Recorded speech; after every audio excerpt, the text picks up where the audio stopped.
This episode of Notch 6 is brought to you by the Madison Poster Company and the Lionel D145 Dealer Display Poster. This colorful and exciting 7-foot poster is now available exclusively from the Madison Poster Company. Bring the classic look and feel of a Lionel showroom to your train room. The Lionel D145 Dealer Poster is available at madisonposter.com for immediate ordering. Again, that website is madisonposter.com. It's the Notch 6 online podcast, episode number 31. It's time for the MTH 2014 Volume 2 catalog special. In this episode, we spend an hour with MTH's very own Andy Edelman discussing some of the great new items in this catalog, and we go so much further than just catalog talk. We discuss what it takes to get the trains from the drawing board to your home, and so much more. It's all in this brand new episode of Notch 6. This is the Notch 6 online podcast. Notch 6 is the podcast dedicated to O-gauge trains. Whether you're collecting, operating, or just getting started, Notch 6 is your home for O-gauge news, events, and interviews. Now here is your host, Derek Thomas. Well, welcome back to the Notch 6 online podcast. Whether you're new to O-gauge trains, whether you've been doing this for a long time, or whether you have no idea how you got here, but you're here, welcome to the show. My name is Derek Thomas, and I'm your host for this lovely little podcast that's dedicated to the world of O-gauge trains. Not HO, not N-scale, not Z. We only deal with trains that you can actually see when the wheels go on the track. Anyway, welcome back to the show. It's great to have you along for this special episode for the MTH catalog for 2014 Volume 2. We've got a lot of ground to cover during this show, so I'm only going to take a few moments here and get through a few housekeeping items, and then we'll get straight into this brand new catalog. And trust me, this is a great episode to listen to, whether you're listening for the new catalog or whether you want to know a little bit more about how MTH looks from the inside and how it works and how your trains get produced. There's a lot of great information in this episode, and I really think you guys will enjoy it. A couple things to note real quick. Number one, and probably the most important thing, is that we've got a couple days left for our special Notch 6 discount code at Nassau Hobbies. And if you haven't used this discount code yet, you really need to think about using this. It expires at the end of April. It's a 10% off discount code. And this code is good on any in-stock, regularly priced merchandise. It's not good on pre-orders, and it's not good on items that are already on sale. But I want you to think about this for a second. Nassau Hobbies has a wide range of Lionel and MTH products, almost the entire line of both companies. So if you go out and you want a brand new engine that Charlie already has on his shelf, and you check out and it's regularly priced, let's say it's a $1,200 engine, you use the discount code Notch6, that's $120 off the price tag of the engine right off the bat. Same thing with rolling stock, $70 freight cars, knock $7 off of it. Whatever it is, you can get it at Nassau Hobbies, and you can get 10% off. So what you need to do to use the discount code, go to nassauhobby.com. That's NASSAU hobby.com. One more time, in case you're writing it down, Nassau Hobby, NASSAUHOBBY.com. The discount code is Notch6, NOTCH, and the number 6, all lowercase. Put that discount code in at checkout, 10% off your order. Bam! Just like that. You've got a few more days to take advantage of this, so if you don't get what you want at York, hop online, give Charlie a call. If you call him and mention the show too, I'm sure he'll give you the discount code. However you want to do it, take advantage of the discount code. It expires at the end of April, so a few days left. Other housekeeping items to take care of. This is our last show for May. I think if you picked up on the last episode, I will not be at York this time, although there's a possibility we may do a couple of quick call-ins. We'll see how my week goes actually later this week, and since when this episode comes out, York will be underway the following day. We might do a few call-ins, not really planning on it. Like I said, with the arrival of baby Thomas here in maybe a couple days, maybe by the time this episode comes out, he'll be here. I don't know. So my world is kind of on edge right now. We'll try and do some call-ins if there's important things that we need to cover. Otherwise, we'll be back in May with a new episode. and you'll hear from the guys from the LCCA, and we're already planning out a couple more episodes for May and one for June. And then we get into July, and it's LCCA convention time real quick, and that's going to be a very, very busy time for us, both for Notch 6 and for Madison Poster. We have a lot on our plate.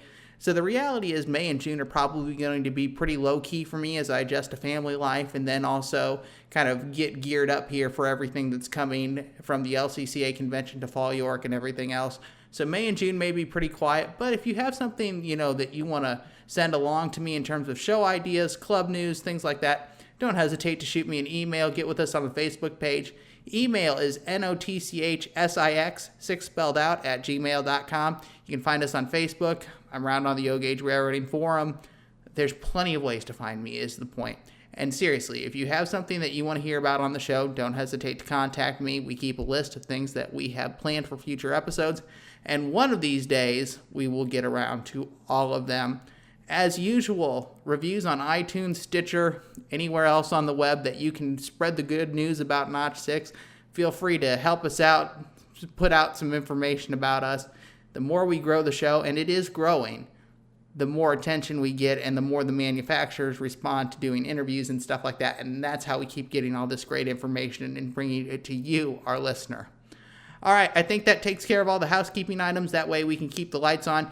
Use the Nassau Hobby discount code. I promise Charlie and Chris will take good care of you guys. They always take great care of me. You've got a week left to use that code. Go use it.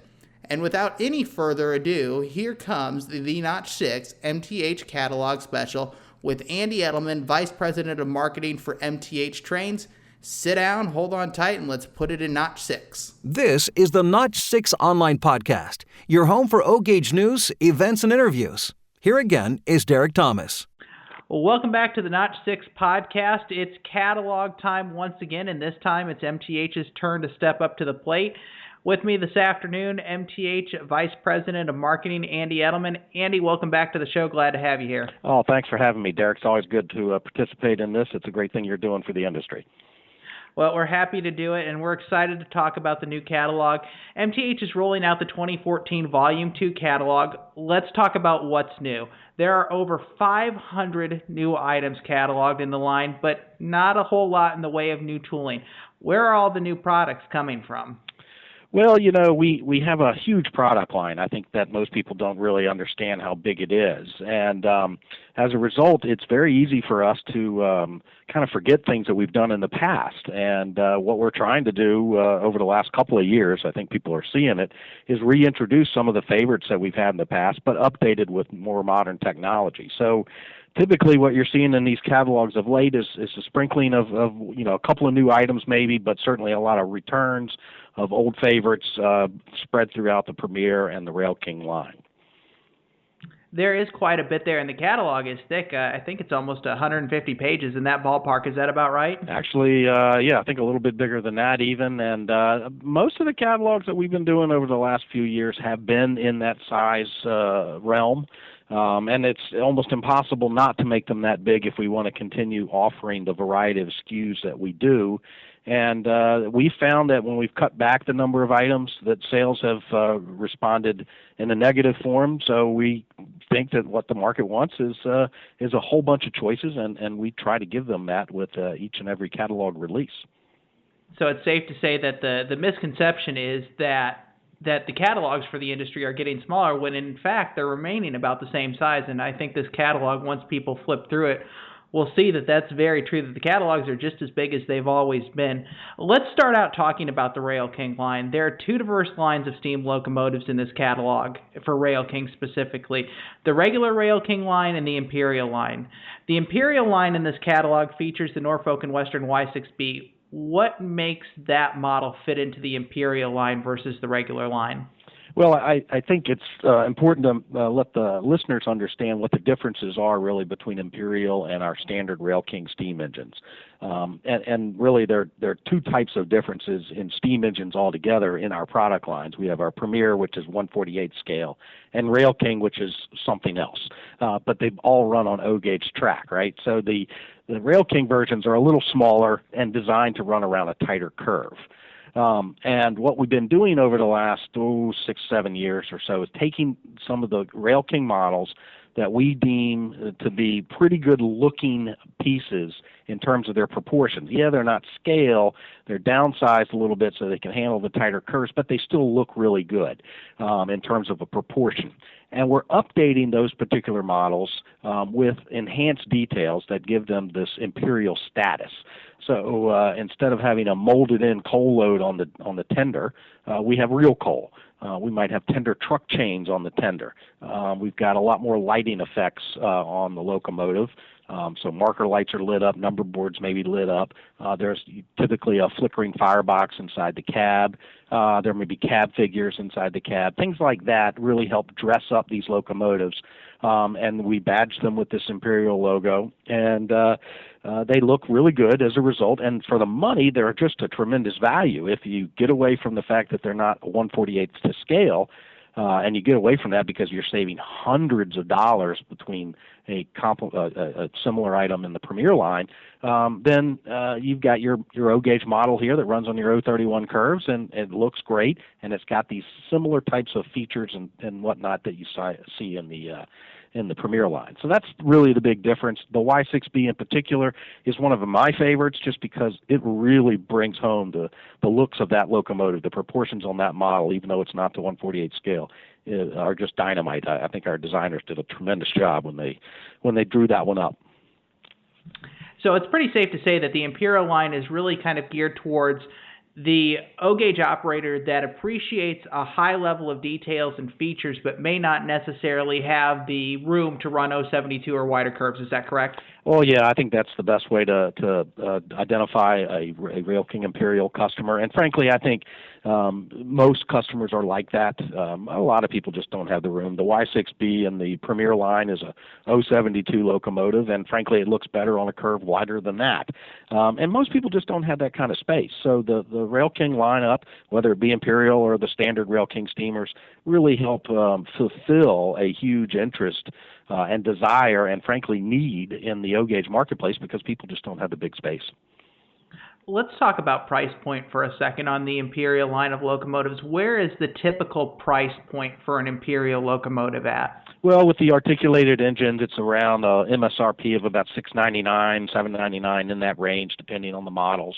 And a standard locomotive is going to be more around the 4 to 4.5 range. And again, these are MSRPs. They're not really the price most people would expect to pay when they go to their store or call them up and place a mail order for one of them. They're going to see a bit lower price. But the Y6B is a $699 model, and the regular Hudson that we have in the line, I believe, is about $400.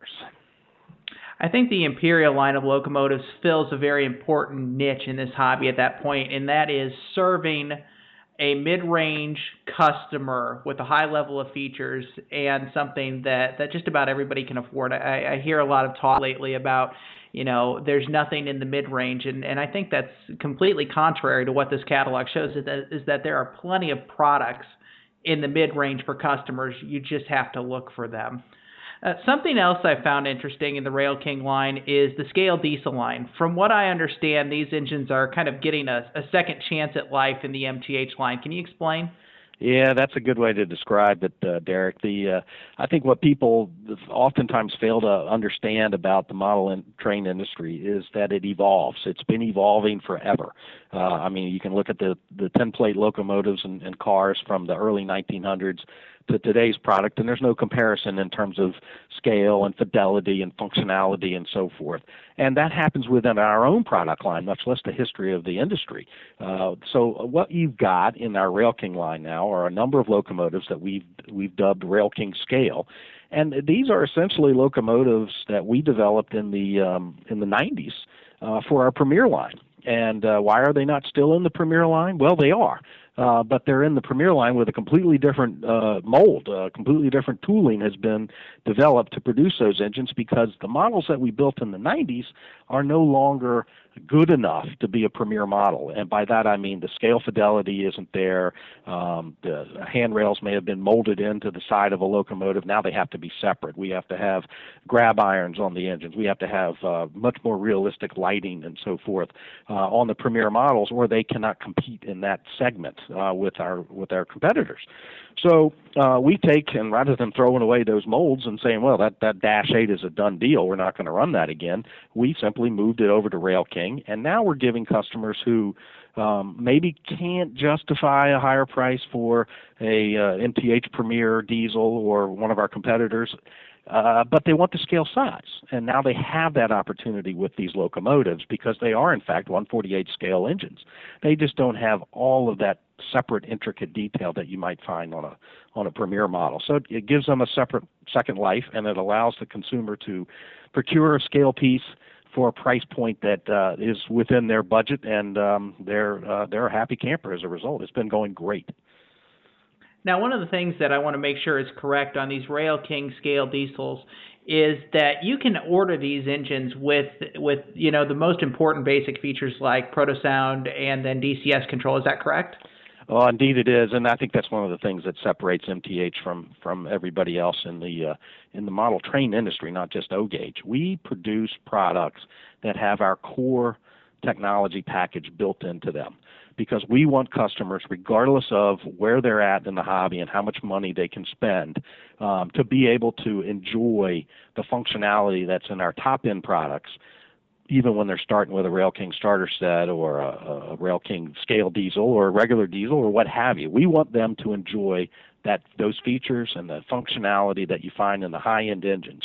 And the reason that we do that, and it costs us money when we do it, but the reason that we do it is because if they get the full satisfaction of knowing how well these products can run and how much they can do in terms of functions and features, they're going to be that much more inclined to do more in the hobby, not less. I think it's a big mistake to produce a product that underwhelms regardless of the price point. If you can avoid doing that, I think you have a lot greater chance of succeeding with winning over the customers that you're trying to go after.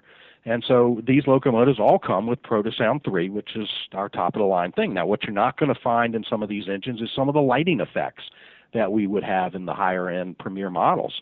So you won't necessarily have separate marker lights or lit number boards or cab interior lighting or things like that.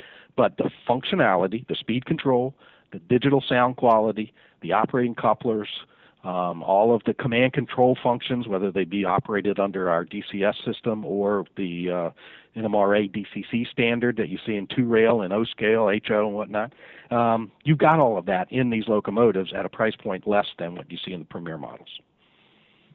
One of the hallmarks that MTH has done over the years is really producing some road names and numbers that are pretty obscure by model train standards. How do you guys go about picking out these, short line road names and road numbers and things like that, these more obscure models? How do you guys select those? Well, I think that another thing that has allowed us to grow and succeed in our industry is being very attentive to what the market interests and demands and needs are. And the simple answer to that question is we simply listen to customer feedback. We get hundreds of requests every month from customers in all of the different scales that we do, and we chart and compute those inputs, that feedback, and develop product lines as a result. And when we see a branch line that does well, we're going to capitalize on that and expand it into our product line without kind of overwhelming that segment of the market, but certainly by putting it out there. And we've been successful at doing that. Alaska Railroad is what I would call a niche market. We've sold a ton of Alaska stuff. It's colorful. It's pretty. People like it, and it kind of answered that need. Indiana Railroad, that's another one that we've done.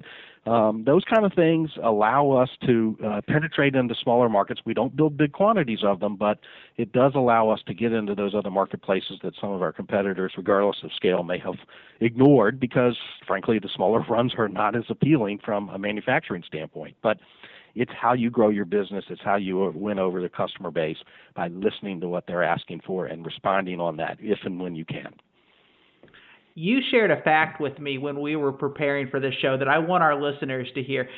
You gave me a pretty good guess at how many items MTH has produced over the years. Can you tell our listeners approximately how many that is? Yeah, I sure can.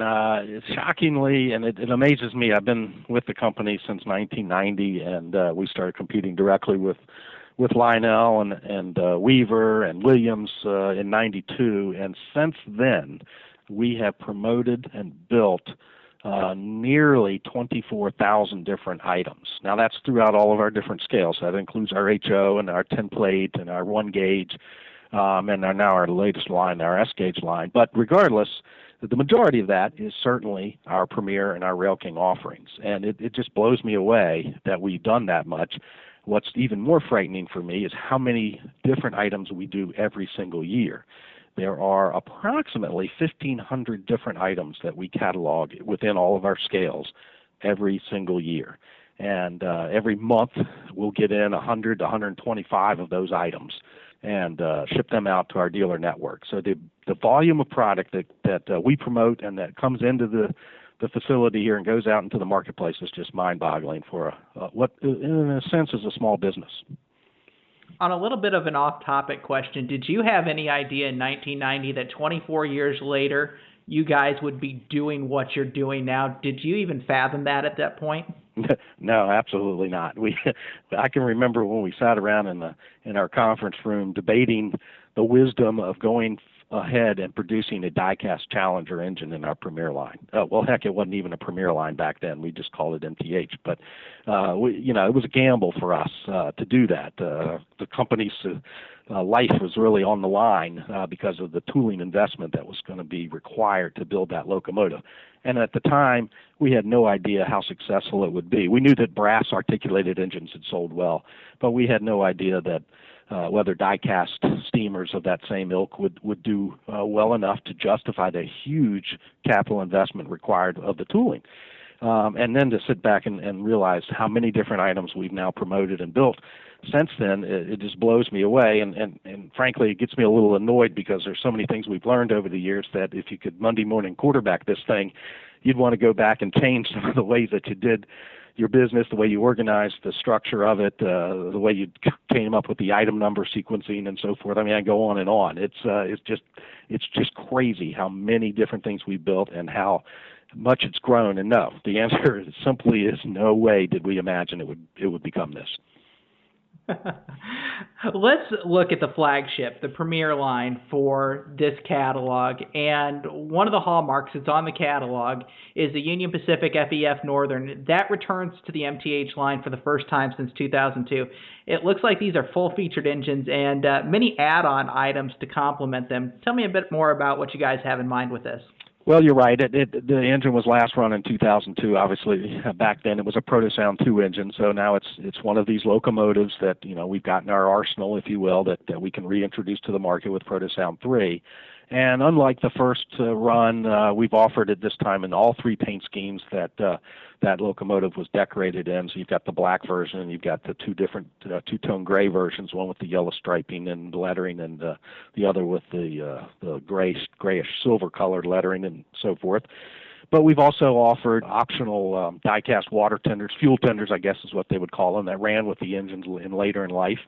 And so those are available as a separate purchase, and you can configure those tenders to work with the locomotive by hooking up an optional cable that comes with the tender so that the couplers and the backup light and so forth will be in sequence with the locomotive couplers and lighting. So it's kind of a way to expand that locomotive into an actual set. And speaking of sets, we also offer with those engines the ability for the consumer to buy a package set, which would include a freight car or a number of freight cars or passenger car consists to go with the engine for a pretty nominal additional fee over what the cost of the locomotive would be. So they actually represent a heck of a value for the customer if they want to get a whole set. So an engine and 5 freight cars, or an engine and 4 passenger cars for, I think, $150 more, something like that, makes it a great deal. And typically we do very well when we package those types of concepts up together. As I say, when you break that down to $30 a car in O-Gauge, that's really pretty phenomenal when you see cars getting into the realm of $60, $70, $80 a car now. $30 is nothing. Oh, no, you're right. And the consumer who's aware of it and notices it certainly takes advantage of it. And typically when we do those offers, we sell more of the sets than we do of the standalone engines. So it's a good deal from that perspective. And the biggest issue that we have is making it stand out enough in the catalogs. There's only so much real estate on each page, so sometimes people will miss that. But great deal for the customer, no question about it. Talking a little bit about the business and getting off topic again for a second, when you guys decide to rerun something for the first time basically in 12 years, is it a matter of just going in and dusting off the tooling and it's ready to run again, or is there some work involved prepping tooling again for a new run?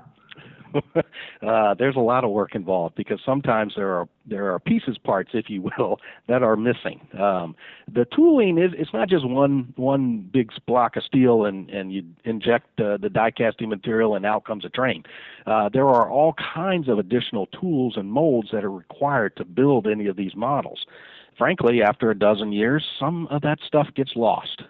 We've moved tools around from facility to facility to help deal with the backlog of product that we've had over the years, and you lose stuff, just flat out lose it. So when you decide you're going to rerun an engine, you got to do an inventory of all the tools, and then you got to make sure that you've got the right tools with the actual product, because there may be a common tool that's used with another thing. So there's a lot of paperwork that has to be researched. There's a lot of stuff that has to go on before that locomotive can actually be produced. And in some cases, we have to actually retool some of the parts.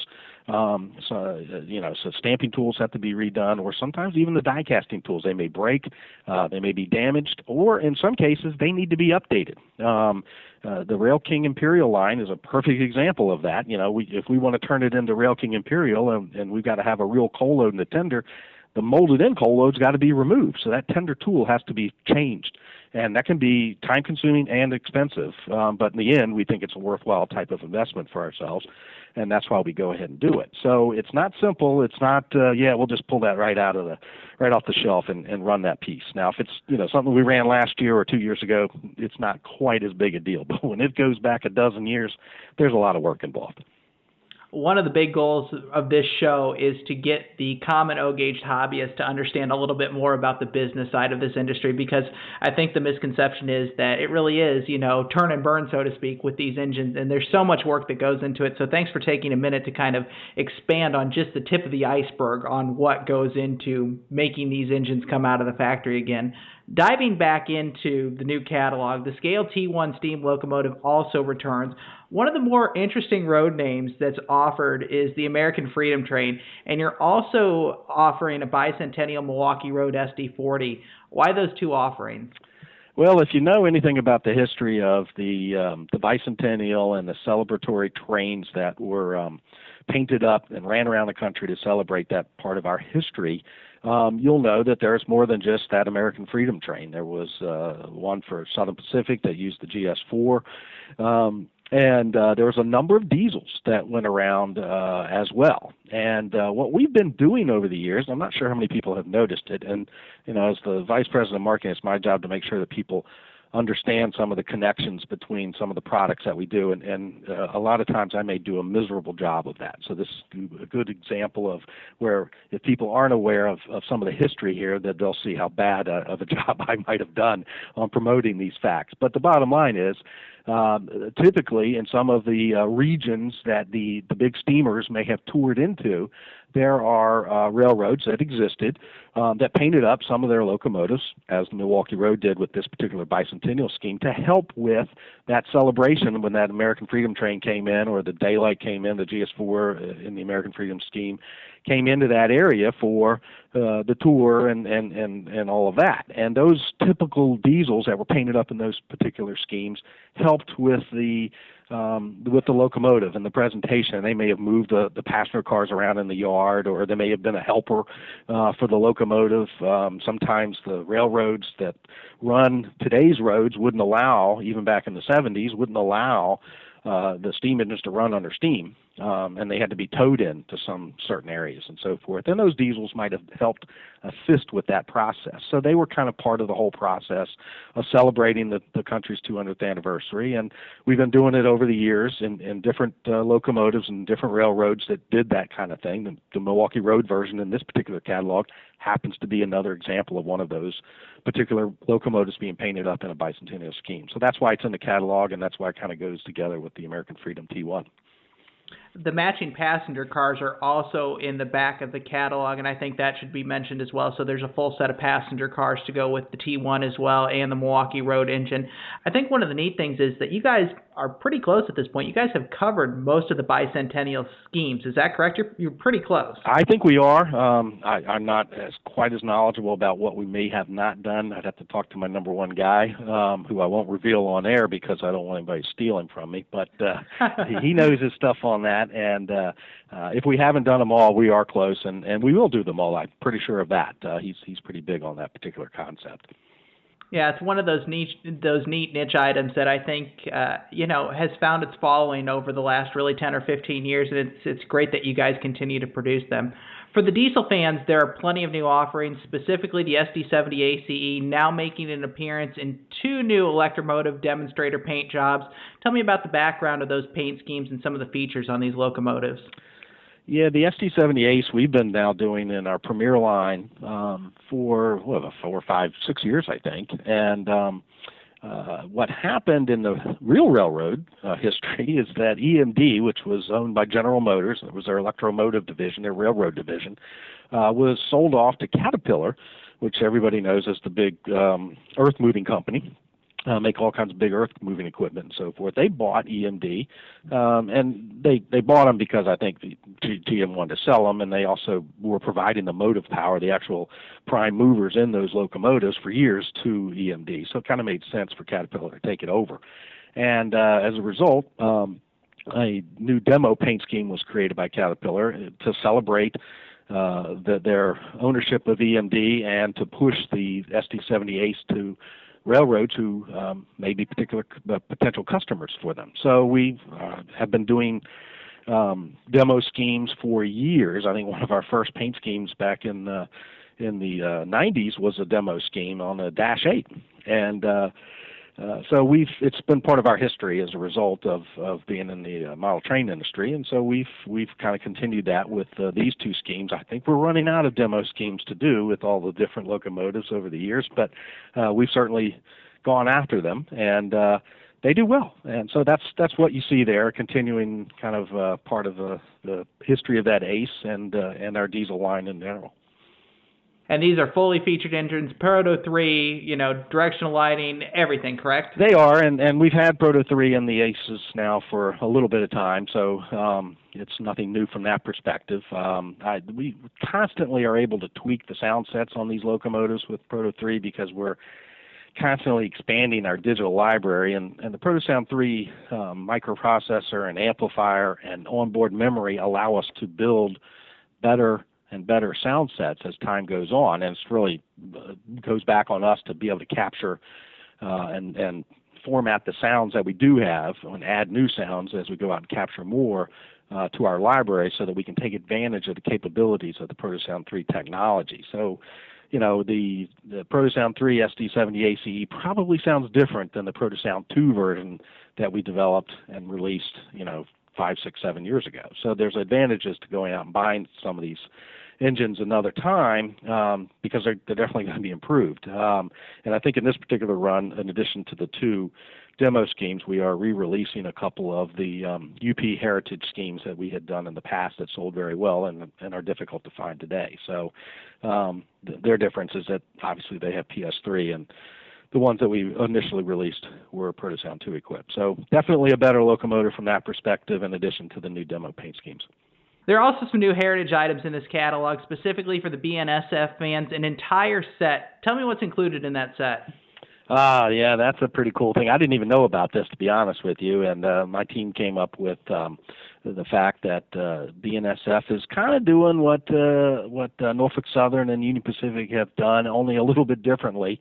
Instead of painting up locomotives, and perhaps they will in the future, to celebrate their heritage railroads, they've tackled some rolling stock instead. And so you've got these hopper cars that are decorated up in BNSF lettering, but with their heritage railroads on them as well. And I believe there's 3 car numbers for each of the 5 different versions that are being presented in this particular catalog. So you can buy this set, and I think it's a Dash 8 with the heritage hopper cars behind it, and then add on to the set if you wanted to by buying the heritage hopper cars separately that are presented later on in the catalog. So it's kind of a neat twist. It'll be interesting to see how BNSF plays that whole thing out as time goes along. Norfolk Southern obviously really bit off a big lump with 20 different heritage schemes on their ES44 and SD70 ACE diesels. Union Pacific, as most people know, focused on SD70 ACE diesels because I guess that's what the UP has. So it'll be interesting. BNSF's the other big major railroad in the country, and it'll be fun to see how they go. Maybe they just stick with the rolling stock, or maybe they do locomotives down the road. Whatever they do, I'm sure we'll be doing the same thing because our job is to make sure that we kind of recreate what the real world had or has, and our line has done a good job of that over the years. The other thing about the Dash 8 and even the SD70 ACE that we were talking about earlier, those locomotives are equipped with a feature called Protoscale 32. And when you were asking, what these engines came with, I didn't really touch on that. But we're building locomotives that are functional on 2 or 3 rail track. And the customer doesn't really have to do anything. They can configure their engine in different manners if they wanted to, but bottom line, any locomotive that's equipped with Protoscale 32 with a simple flip of a switch and removal or addition of pickup rollers, center rail pickup rollers, those engines can run on 2 or 3 rail track. And that gives folks a lot of flexibility with the models. It gives them another target market to sell their product to if they wanted to as a dealer or as an end user. And it allows us to kind of consolidate the technology into both scales. And it's really become more important, I think, now with the addition of Protosound 3 in our locomotives, because Protosound 3 has a DCC decoder built into it in addition to our own DCS command control system protocol. So you get a product that can run on AC or DC power in conventional mode, on AC power in DCC mode, or under AC or DC power in DCS mode. All of that in one locomotive with nothing that the customer has to do differently. The train will sense what kind of power is being put on the track and what kind of command protocol is being utilized and respond accordingly. So it's a very simple way to run trains in an almost unlimited number of different operating environments. We're going to branch into other areas of the MTH line here for a second. And somebody asked a question the other day that I thought was interesting, and I want to get your take on it. Now that you guys have been in HO for a few years, and it's really been more than a few years, but how do you feel that MTH's perception is with the HO crowd? You guys clearly are still making a run at it, so to speak, so you guys have to think there's some value there. What is the reaction that you guys see from the HO community?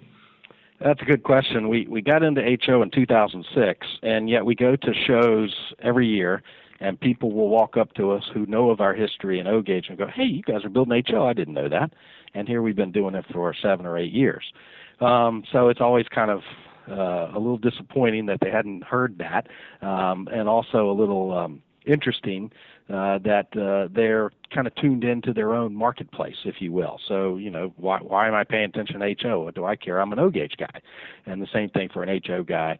What does he care about what we've done in O-Gauge? Well, the difference is that the HO consumers initially knew who we were, and that we were a toy train company. We were not a model train manufacturer. And so when we initially started promoting our wares into the HO marketplace, we were given the Heisman, if you will, by a lot of folks in that industry say, "Oh, you guys can't build HO, you only build toy trains." And so there was a huge wall to overcome in trying to tear down that stereotype into what we do and what we were able to deliver. And it didn't take us long to prove them wrong, to demonstrate to them that, no, we can build scale models and they can function in a way that surpasses what you're used to. And certainly they come with a lot of value-added features that are not present in your current models from other manufacturers. So it didn't take long, but it was interesting to see the stigma that being in the O-gauge industry had saddled us with when we tried to branch into HO.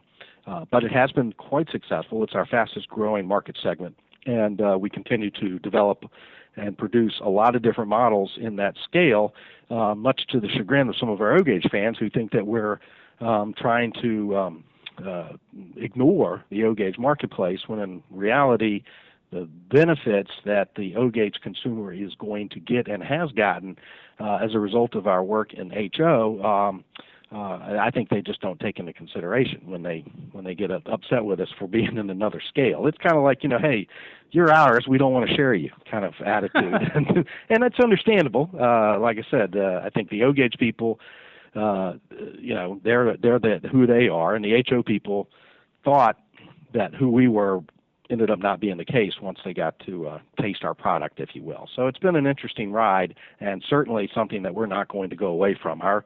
Our big focal point in terms of growth potential is in HO. O-gauge business has been super steady over the years and isn't going away, and we're continuing to produce more product in O-gauge than we do in any other scale. But the growth potential, just because of the size of the marketplaces, is certainly in HO as opposed to O. It's just so much bigger of a marketplace. Another rapidly expanding area of the MTH line in this catalog, I think, really shows that off with 32 pages worth, is the European locomotives and the European freight cars. These are the items that actually have new tooling in this catalog.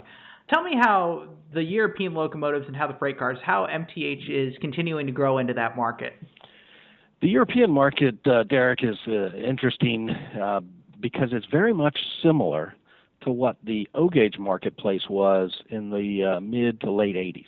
And by that I mean untapped in terms of what the potential is for the consumer to start getting to buy. In other words, the offerings that were coming from all of the competitors in that market were kind of old and reused over and over again, much like Lionel was back in the late 70s and into the early 80s.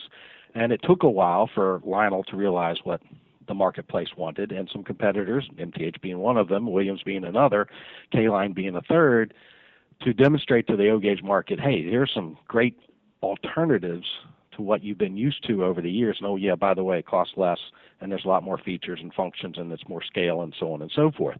That same kind of scenario is kind of occurring now in Europe. Instead of tin-plate trains, we're giving them scale models at prices far below what they're paying today for tin-plate trains, with functions and features that they've never really even had a taste of. And much like we saw in the mid 80s and the early 90s, I don't need command control, I don't need smoke, I don't need digital sound, I just need my pull more motor and mechanical heating, and I'm a happy camper. We're getting that same kind of feedback from the European customer. I don't need digital sound, I don't need smoke, I don't need LED lighting. Well, sir, yes you do, you just don't really realize it yet because you haven't run it, you haven't played with them, you don't really appreciate how much better the trains are with the modern technology in them. And today, if you look at our sales in HO or in O-gauge, it's 9-to-1, maybe 9.5 to half digital equipped versus traditional. And really, the only time you see that type of offering is in our 10-plate lineup or in our HO lineup, where we do offer a DCC-ready engine without sound. But the overwhelming majority of people want that technology in place, and that's what we're seeing happening now in Europe. And it's allowing us to make models that we haven't done before, and succeeding with those models because it's something the marketplace hasn't seen before either, and they love it. So there's a big growth upswing there too. If the other thing that you have to look at from the European side is the number of O-gauge, or I should say model railroading enthusiasts in Europe is far greater than it is in the United States. I think the big reason for that is the railroad itself is a much bigger part in people's lives in Europe than it is in the U.S. More people utilize the railroad on an everyday basis just to get around than they do here in this country. The railroads typically in this country are more freight oriented, with the exception of the Northeast Corridor. Most people don't get on the train, but in Europe they do. So it's much more relevant for the European customer to want to participate in the model railroading hobby than it is for the U.S. customer. And as a result, you have a great opportunity to succeed there. And like our success here, it's predicated on our ability to demonstrate to the customer why we're different, what makes our products more exciting and fun, and that they're a more affordable option if they want to be in the hobby. And we've been successful at doing that. We'll continue to do that. It'll be exciting to watch that line continue to grow and watch that market continue to expand, and it'll be fun to watch what you guys continue to do there. Let's talk about the technology in the locomotives for a minute. Protosound 3 has been on the market since 2011. Are conversion kits still on the horizon? They're not just on the horizon, they're around the corner. The boards are being produced as we talk today, and the software was just finished, I think in the last 10 days or so. So there'll still be some tweaking and some debugging that they'll do on that software, but the core software is done. So we expect to have Protosound 3 upgrade kits out and on the market in the third quarter of 2014. And the big difference with this particular upgrade kit versus that of the original Protosound 2 kit is that this kit is kind of a dual-purpose board. It's designed to be our bridge board, if you will, from Protosound 2 to any repairs that have to be done down the road. And by that I mean Protosound 2 is going into an end-of-life cycle. So eventually there will be no more service Protosound 2 boards available.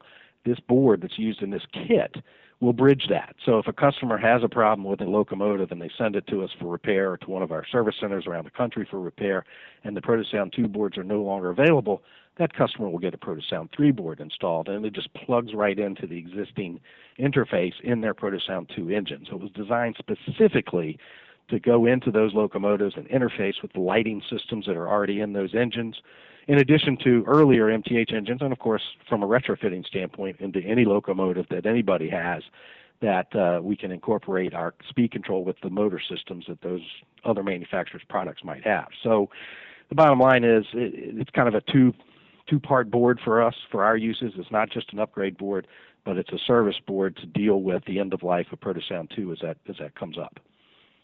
That's great, because I think that'll finally put to rest, the service parts for the 5-volt and 3-volt boards, which I know has been a concern for some people for a while now. It's great to see that MTH is thinking about the customer from that regard, that, no, the board, even though the Proto 2 boards are obsolete, we have a fix for that, and it's a consistent fix. It's not, well, we've got to go salvage something out of another engine to make it work again. And that's really nice from the consumer standpoint to see you guys taking that kind of care in moving forward with your product line. I think you have to, Derek, just not to cut you off there, but I think you have to do that in order to demonstrate to the customer that you're behind your product. I think that people really don't understand that a lot of the board life, the life cycles of this technology is not in our hands. We don't make printed circuit boards. We don't make integrated circuits. We don't do the IC chips and all of that stuff. That's all done by the electronics industry. The people that are building our customers' cell phones are the people that are building these boards. And eventually, the components simply go away, and your design has to be able to deal with that. And in some cases, Protosound 2 to Protosound 3, you have to have a replacement. And if we didn't have something like that available, then we would really be harming ourselves, because I think one of the fears that people have in our industry is that the products don't have the longevity that a train built by Lionel in 1945 does. And that's because nothing changed. The technology was long-lasting back then. And if you can find a mechanical E-unit, we sell them as part of our 10-plate lineup, you can plug it into that old 1945 locomotive, and you've got your mechanical buzzing E-unit. So in their minds, there's a lot of longevity. They don't have to worry about the train becoming a paperweight. And that's great, and that still exists today. It just may not be an exact drop-in replacement in terms of electronics boards that you had when you bought the train. It'll be a comparable or a better replacement. And in this particular case, if I've got a Protosound 2 engine that I bought in 2001 and it has failed, I can put in today's technology and get not only better sound, but better lighting, and more robust command control capabilities, because now I get not only a DCS receiver but a DCC receiver. Oh, and I can run it on AC or DC power. These are things that I could not do 13 years ago that I can do today for the same price that it would have cost me to get that Protosound 2 board replaced with another Protosound 2 board after warranty.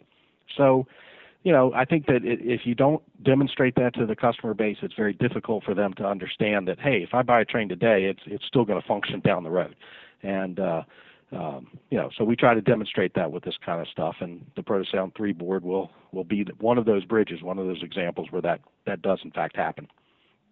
You addressed the exact point that I was going to go after in terms of, the longevity of this technology, and I think you make a very valid point that, yeah, the boards are going to change over time, but I think there's always going to be some sort of board available, and usually the next generation of board is always better than the last generation of board. So if anything, as these locomotives age, the bodies and the shells and the motors may stay the same, but the technology that gets fit into these engines is going to continue to increase and continue to get better, and I like the fact that you guys have addressed that head on. We're one of the only industries that I can think of where that's an important factor. If you go into your Verizon store and tell them that you want an exact replacement of your flip phone, your Motorola flip phone from 2004, they're going to laugh at you. Never happened, sir. Here, you got to buy this smartphone. I don't need all those features. Well, that's all you got. And you can't do that in the model train industry, because people look at it's a train and I want it to run, and how are you going to make that happen for me? And so it's very difficult. There's a legacy thing going on in model railroading that is not in step with today's modern manufacturing. So it puts a lot of challenges on the manufacturers, the Lionels and the MTHs and the K-lines or the Bachmans and whatnot of the world. It's just a difficult thing to deal with, but an important thing, and I think one that we're all committed to as best as we can be. Right.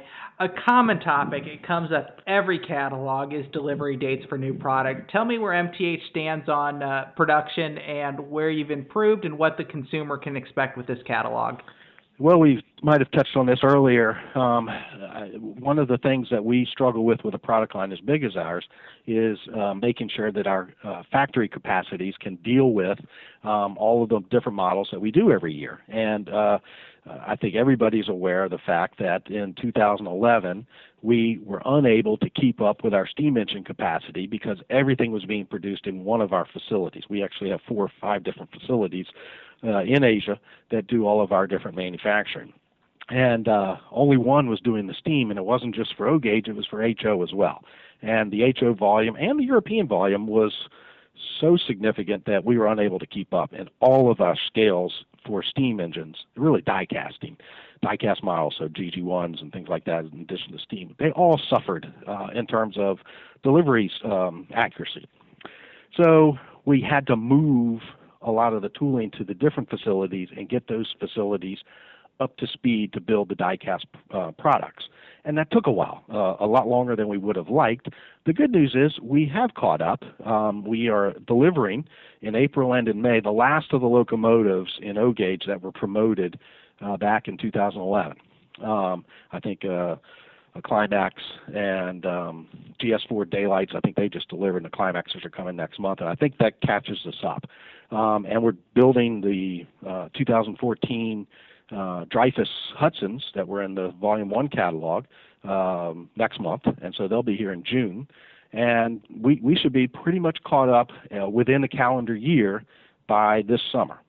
And so that's an example of dealing with the volume and the factory capacities and so forth, and making the adjustments that's worthwhile to maintain your schedule and make sure that everybody's getting their stuff. I chuckle when I'm online and reading some of the forums and the commentary about, oh, here comes a new catalog from MTH. Well, I'll be happy when they deliver the products from 2 years ago. Well, that excuse is gone.